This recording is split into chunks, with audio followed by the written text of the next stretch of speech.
Good evening everyone, and today a big parcel to open up, which is one that's come from Everything Dinosaur. There's a few figures in here that have been out for a little while, but I've been keen to get hold of these figures, and I thought I'd open them up for you on camera this afternoon.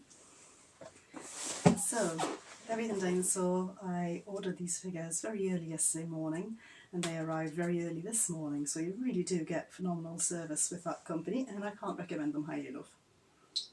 It's often why I tend to wait a little while until Everything Dinosaur I've got figures in before I purchase any. So, there are a few figures in here. Let's pop this box open, a trusty box cutter here, preferably without cutting myself this time.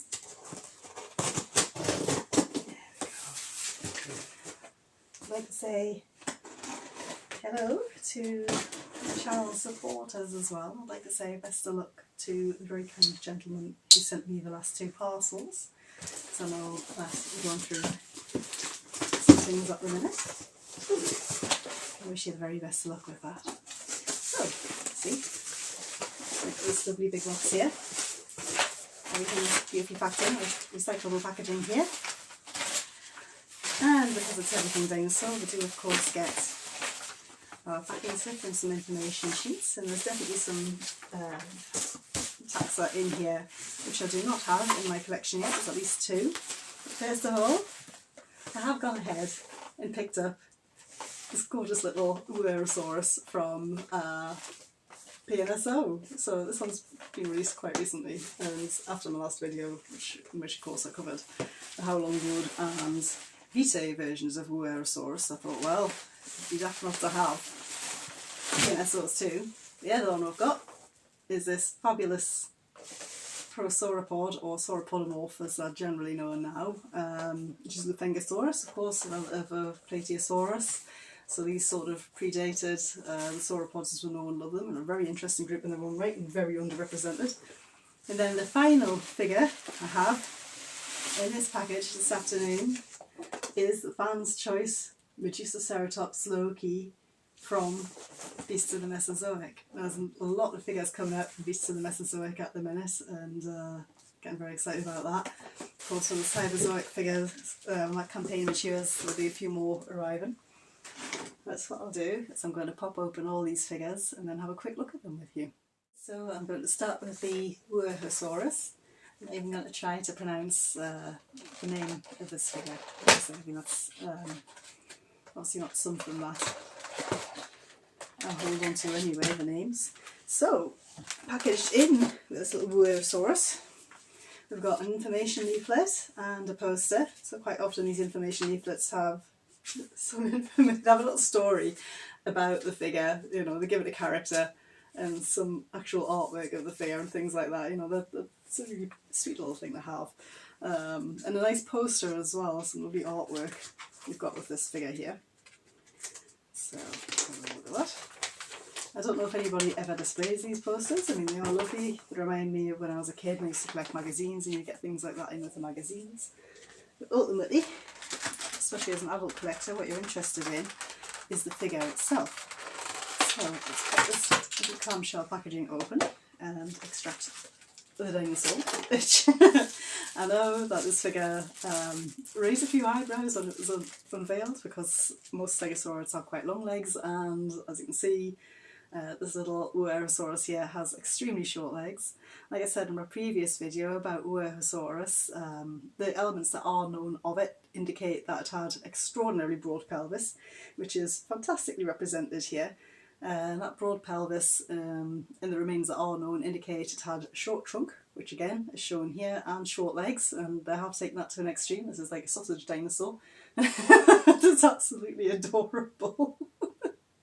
Lovely paint detail on plates here as well, and nice skin detail too. So if I just compare it here with How Long Wood, you can see it's roughly the same length. So it's probably roughly the same scale. There's two purported species of Uerosaurus, one which got 4 to 5 metres and one which got up to about 7 metres, so it's quite a large animal really. So these kind of look like they're the larger species. Interesting arrangement of plates here. The PNSO one appears to have war plate detail on it. It's got a relatively longer neck too. It's just an absolutely gorgeous little figure. It's lovely to have these together. It's also got longer, more detailed spikes on the tail, and the plates go down to a single row down the tail of this figure. It's just an interesting alternative take, and I look forward to really displaying these together. Excellent. So that's a good start. That's a really impressive little figure. Very impressed with that one. So next I'm going to open up our Lufingosaurus. Now, I don't know about the different PNSO lines, or you know what is contained with each, or scales or things like that, because some of them seem to beat the scale, some of them don't. But again, this one comes with an information leaflet and a lovely art poster in the box. The figure itself, safely protected in clamshell packaging. It's also got an extra layer, much as the Wuerhosaurus had, of plastic over the top. This one I've been really looking forward to for quite a while. There's a base with this one as well. So it's just your typical little PNSO slot together circular base, because I believe, yes, this figure is bipedal, and wow, looking at this, the initial impressions are fantastic. I don't know how tiny the head is. And the coloration of this one is beautiful as well. This is one of the most adventurous paint schemes I've seen, probably the most adventurous paint scheme I've seen on a PNSO figure. That's absolutely glorious. Of course, prosauropods, like the early progenitors of the sauropod family, are very poorly represented. I mean, we don't have a Plateosaurus or a Mosasaurus or anything like that. This is a fantastic addition. There's even teeth in these tiny jaws. I haven't got another figure to compare it with other than something like this. This is ultimately, you know, something like your Patasaurus here is ultimately what the prosauropods went on to become, and these two will probably be roughly at scale with each other at 135. So, you know, this was not a small animal by any means. Brontosaurus is absolutely gigantic. So I'll just compare Lufingosaurus with a human being here. You can see it was quite a large animal, very tiny head. It started with the tiny heads very early. Would have evolved from a creature somewhat like Herrerasaurus. And again, our small Italian sports car friend here. Excellent, absolutely excellent. I really can't wait to get these displayed somewhere. I don't know where, because my cabinet is now bursting, absolutely bursting. So the final icing on the cake is the magnificent Medusa ceratops. There might be some reflections on the screen with this one. Fantastic packaging, very high quality, as you know, these Mesozoic always are. They've come on leaps and bounds since the initial Raptor series back in 2017, I believe it was. So I've been going a little while now. And I've got an awful lot of respect for David Silver and the team that he's created. So as with all pieces of Mesozoic figures, there's nice background in here which you lift out. I'm not going to pull it all the way out, I'm going to be able to get back in. So you've got the choice of displaying them against that if you wish. I'm not too sure whether I will yet, because I've got plans for this room and my collection. So there's this one, the ceratopsian series. It doesn't have any accessories such as spare feet or anything like that. You can see it comes with the tail separate, and it comes with a lovely art card there as well, as all pieces of Mesozoic do. And I've gone for the fan's choice of this particular figure purely because, I don't know if you'll be able to see it on camera, the paint work on this one is absolutely phenomenal. I'm just going to have a mild hiatus whilst I pop this out of the packaging, otherwise you will just witness me struggling with the packaging as usual. Nobody wants that. So please bear with me. Right, I've got our lovely Medusa ceratops out of the packaging, and I thought I'd have a go at attaching the tail without any heat treatment on camera. See if it's any easier than any of the others. Doesn't seem like it is. It looks like it's going.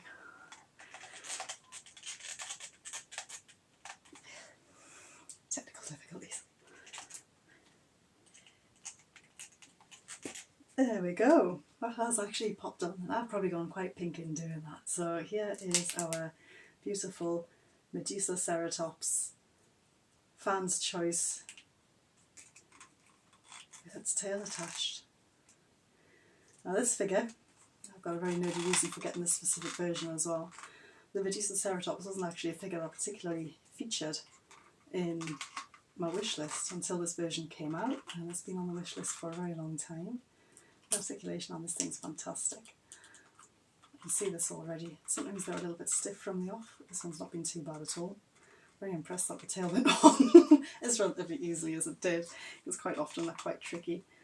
Excellent paint scheme on this one, and I specifically got this one not only because the paint scheme is fantastic, but I do display my Medusa the Mesozoic alongside my TVC Star Wars figures, and I thought Medusaceratops would go rather well here with some of the light side figures in the collection.